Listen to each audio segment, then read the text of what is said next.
talking about how obviously we talk a lot about culture on the show, and not even specifically about the Moore stuff, but all of the things that have gone on in that building in the last couple years. They haven't really been away from allegations. It's been different allegations. Now it's the Moore thing, but before it was all the stuff with Harbaugh and the Connor Stallion stuff. So I could also see them wanting to go that route and then bringing in a new guy that does want to clear things out a little bit to say, hey, we got to reset. We got to hit the reset button here. So that, but like you said, there's a lot that comes with that.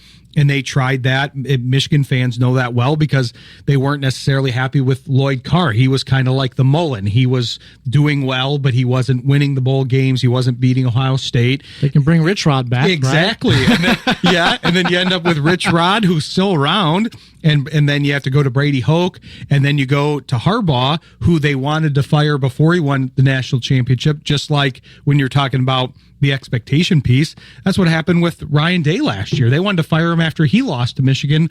And then what did he do after that? Well, he just won the whole thing and won the championship. So we can be too hasty with some of these things too. It'll be interesting to see what direction they go. And who knows, maybe they're not going to go after someone who's fired. Maybe they go after someone who is perfectly happy where they are and just throw a bunch of money at them and say, hey, come on over here.